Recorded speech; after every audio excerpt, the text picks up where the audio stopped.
بسم اللہ الرحمن الرحیم الحمد للہ رب العالمین والصلاة والسلام علی سید الانبیاء واشرف المرسلین وعلی آلہ واصحابہ واتباعہ ومن دعا بدعوتہ الی یوم الدین۔ ابو علی قالی البغدادی کی امالی سے ایک چھوٹا سا اقتباس آپ حضرات کی خدمت میں حاضر کرتا ہوں۔ انہوں نے بیان کیا ما وقع بین ابی الاسود الدولی وامرأتہ من المخاصمہ فی ولدہا منہ بین یدی زیاد، یعنی زیاد کے دربار میں ابو الاسود دولی اور ان کی بیوی کے درمیان انہی کے بچے کے سلسلے میں ہونے والی لڑائی کا ذکر۔ یہاں سے ایک واقعہ اور دونوں کے درمیان ہونے والے اختلاف کا ذکر ہے۔ کہا حدثنا ابو بکر رحمہ اللہ قال حدثنا ابو حاتم عن عبیدہ، یعنی ہم سے ابو بکر رحمہ اللہ نے بیان کیا، انہوں نے کہا کہ ہم سے ابو حاتم نے ابو عبیدہ کے حوالے سے ذکر کیا۔ قال، اور کہا کہ جرا بین ابی الاسود الدولی و بین امرأتہ کلام فی ابن کان لہا منہ، یعنی ابو الاسود دولی اور ان کے بیوی کے درمیان گفتگو چلی، فی ابن اس بچے کے سلسلے میں، کان لہا منہ جو ابو الاسود کی بیوی کے پاس انہی کے صلب سے تھا، ابو الاسود دولی کے صلب سے جو بیٹا تھا اور جو بیٹا ان کی بیوی کے پاس تھا، اسی بچے کو لینے کے سلسلے میں کچھ اختلاف اور کچھ باتیں ہوئیں۔ وَأَرَادَ أَخْذَهُ مِنْهَا، اور ابو الاسود دولی نے اس بچے کو اپنی بیوی سے لینا چاہا۔ فَصَارَ إِلَى زِیاد، تو ابو الاسود دولی زیاد کے پاس پہنچے، وَهُوَ وَالِ الْبَصْرَةِ، اس دوران زیاد بصرہ کا والی تھا۔ فقالت المرأة، جب دونوں دربار میں پہنچے اور دونوں نے اپنا معاملہ وہاں رکھا تو کیا صورت بنی؟ کہا کہ فقالت المرأة، عورت نے کہا اصلح اللہ الامیر، اللہ امیر کی اصلاح فرمائے، اللہ ہمارے حکمراں اور گورنر کی اصلاح فرمائے، ان کو صلاح عطا فرمائے۔ پھر اس کے آگے وہ اپنا معاملہ بیان کرتی ہے کہ ھذا ابنی کان بطنی وعاء و حجری فناء و صدی سقاء، یہ میرا بیٹا ہے، کان بطنی میرا شکم، وعاء اس کے لیے گھر تھا۔ الوعاء کا معنی برتن ہوتا ہے، اور ہر اس چیز کو کہتے ہیں جس کے اندر کوئی دوسری چیز رکھی جائے، تو اس اعتبار سے یہاں وعاء کا معنی گھر بھی صحیح ہے۔ تو کان بطنی وعاء، یہ وہ بچہ ہے کہ جس کا گھر میرا شکم تھا۔ وحجری فناء، حجر کا معنی آغوش ہے، گود ہے، فنا کا معنی ہوتا ہے صحن، اور میری آغوش میں یہ پروان چڑھا اور میری گود اس کے لیے صحن کی حیثیت رکھتی تھی۔ وصدی سقاء، الصدی کا معنی ہوتا ہے چھاتی، اور سقا کہتے ہیں پانی پینے کے مشک کو، اور ہر اس چیز کو کہ جس میں کوئی مشروب رکھا جائے۔ اس اعتبار سے سقا کا معنی پانی کا برتن بھی ہو سکتا ہے، اور وسیع مفہوم میں چشمہ بھی کر سکتے ہیں۔ وصدی سقاء، اور میری چھاتی اس کے لیے ایک چشمہ حیات تھی۔ اقلعہ اذا نام واحفظہ اذا قام، قلع یقلع اس کا معنی ہوتا ہے حفاظت کرنا، اور نامہ کا معنی واضح ہے سو جانا۔ اقلعہ اذا نام، جب وہ سوتا تھا تو میں اس کی حفاظت کیا کرتی تھی۔ واحفظہ اذا قام، قام سے مراد قام من النوم، اور جب وہ نیند سے بیدار ہو جاتا تو پھر میں اس کی نگہداشت کرتی، اس کی نگہبانی کرتی تھی۔ فلم ازل بذالک 7 اعوام حتی اذا استوفی فصالہ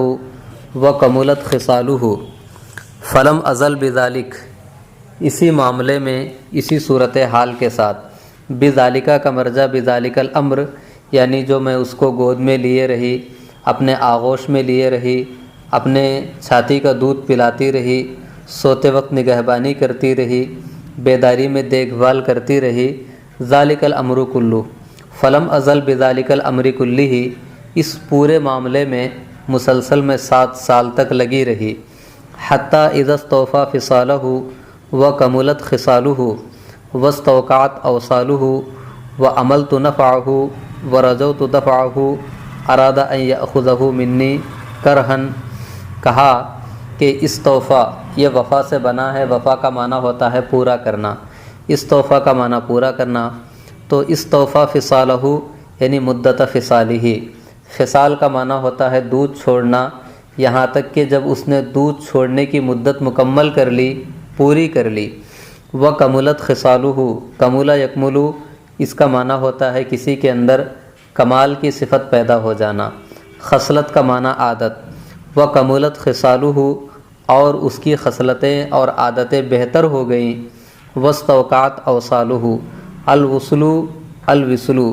دونوں کا معنی ہوتا ہے وہ ہڈی جو جوڑ پہ ہوتی ہے، استوقع کا معنی خود نیچے بھی بیان کیا ہے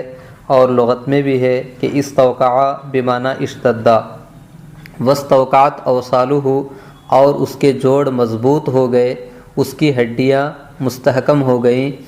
عملت نفعہ ورجوت دفعہ،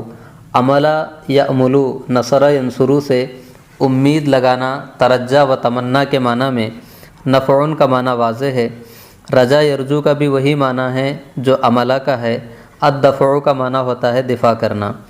وعملت نفعہ جب وہ بچہ مضبوط ہو گیا اور میں نے اس سے فائدے کی امید رکھی، ورجوت دفعہ اور اس سے یہ امید رکھی کہ وہ میری زندگی کی گاڑی آگے بڑھائے گا یا پھر میرا دفاع کرے گا، تو اراد ان یأخذہ منی کرہن فآدنی ایہا الامیر، اراد اس کا فاعل کون ہے؟ ابو الاسود الدولی ہے، ان یأخذہ میں ہو ضمیر کا مرجع یہی بچہ ہے، تو جب ان تمام مراحل سے گزر کے وہ بچہ بڑا ہو گیا، اس سے میں نے اپنی امیدیں وابستہ کر لی، اس وقت ابو الاسود دولی نے مجھ سے یہ بچہ زبردستی لینا چاہا، فآدنی ایہا الامیر، آد یہ آدھا یہ ایدن سے بنا ہے اور آدھا یہ ایدو اس کا معنی ہوتا ہے قویہ یقوی، اور یہاں پہ متعدی ہے تو قوہ یقوی تقویت پہنچانا۔ قرآن پاک میں آیا ہے وذکر عبدنا داؤد ذا الاید، میرے بندے داؤد کو یاد کرو، ہمارے بندے داؤد کو یاد کرو جو بڑی قوت والا تھا، تو فآدنی ایہا الامیر، اے امیر، اے سردار اور حکمراں، آدنی اے قوینی، آپ مجھے تقویت پہنچائیں، میری ہمت بندھائیں اور مجھے استحکام عطا کریں۔ فقد رام قہری و ارادہ قصری، رامہ یرومو اس کا معنی قصد کرنا، اور قہرہ یا قہرو اس کا معنی ہوتا ہے کسی کے اوپر زبردستی غالب ہو جانا۔ فقد رام قہری وہ زبردستی مجھ پہ حاوی ہونا چاہتے ہیں، و ارادہ قصری اور قصر کا بھی معنی ہوتا ہے کسی کو نیچا دکھلا دینا، کسی کو گرا دینا، و ارادہ قصری اور مجھ پہ زبردستی غالب ہونا چاہتے ہیں۔ فقال ابو الاسود، تو ابو الاسود نے جواب میں کہا یہ جو کچھ بیان ہوا یہ تو عورت کی بات تھی کہ میں اس بچے کو دیکھتی تھی، میں اس بچے کی حفاظت کرتی تھی، یہاں تک کہ بچہ مضبوط ہو گیا تو اس کو لینا چاہتے ہیں، اب آپ کے مدد کی ضرورت ہے۔ تو ابو الاسود دولی نے کہا اصلحک اللہ، یا پھر ایک اصلحک اللہ، اے حکمراں، اے ہمارے حاکم، اللہ آپ کی حفاظت فرمائے۔ ھذا ابنی، یہ تو میرا بیٹا ہے، حملتہ قبل ان تحملہ ووضعتہ قبل ان تضعہ، حملتہ حمل یحمل معنی اٹھانا، میں نے اس بچے کو اپنے اندر اپنے صلب میں اٹھائے رکھا، قبل ان تحملہ قبل اس کے کہ یہ اسے اپنے شکم میں اٹھاتی،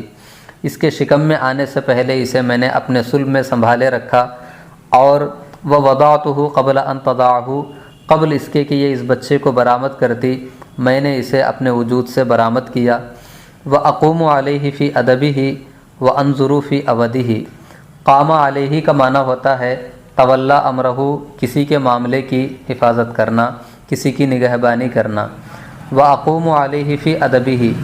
اس کے ادب کے معاملے میں، اس کی تربیت کے معاملے میں میں اس کی نگہبانی کرتا ہوں، اس کی دیکھ ریکھ کرتا ہوں، سرپرستی کرتا ہوں۔ وانظر فی عودہ العودو کا معنی ہوتا ہے العوجو ٹیڑھا پن، اور اس کی کجی کے معاملے میں اس میں غور کرتا ہوں کہ کہیں کوئی کجی تو نہیں رہ گئی ہے۔ وامنحہ علمی والہمہ حلمی منح یمنح اس کا معنی اعطا یعطی عطا کرنا، علم کا معنی واضح ہے۔ وامنحہ علمی میں اسے اپنا علم دیتا ہوں، اپنی معلومات اسے بہم پہنچاتا ہوں۔ والہمہ حلمی اور الہمہ کا معنی الہام کرنا، دل میں ڈالنا، حلم کا معنی ہوتا ہے تدبر اور دانائی، اور میں اپنی عقل و فراست اس کے اندر منتقل کرتا ہوں۔ حتیٰ یکمل عقلہ ویستحکم فتلہ یہاں تک کہ اس کی عقل مستحکم ہو جائے۔ فتل کا معنی ہوتا ہے النسیج بناوٹ، ساخت کہہ لیجئے، یہاں تک کہ اس کی عقل کامل ہو جائے اور اس کی ساخت مستحکم اور بہتر ہو جائے۔ فقالت المرأة جب ابو الاسود دؤلی نے عورت کے جواب میں اپنا سب کچھ بیان کر دیا تو عورت نے کہا صدق، جو آپ نے کہا بالکل صحیح ہے۔ اصلحک اللہ، اللہ آپ کی اصلاح فرمائے۔ حملہ خفاً وحملتہ ثقلاً حملہ یحملو کا معنی ہوتا ہے اٹھانا، خفا کا معنی ہوتا ہے کسی چیز کا ہلکا ہونا۔ حملہ خفاً ہمارے شوہر نے اس بچے کو اٹھایا جبکہ وہ ہلکا تھا۔ وحملتہ ثقلاً اور میں نے اس بچے کو اٹھایا ثقلاً جبکہ وہ بڑا بھاری تھا، مضبوط تھا۔ ووضعہ شہوتاً ووضعتہ کرہاً وضع یضع کا معنی ہوتا ہے جننا، برآمد کرنا، شہوت کا معنی ہوتا ہے خواہش۔ اس نے شوہر نے ہمارے شوہر نے اس بچے کو خواہش اور لذت کے ساتھ برآمد کیا۔ ووضعتہ کرہاً اور میں نے اس بچے کو جنا تو بڑی مشقت اور محنت کے ساتھ جنا۔ فقال له زیاد جب دونوں کی باتیں سن لی اور عورت کا رد بھی سن لیا تو اس وقت زیاد نے کہا اردد علی المرأۃ ولدہا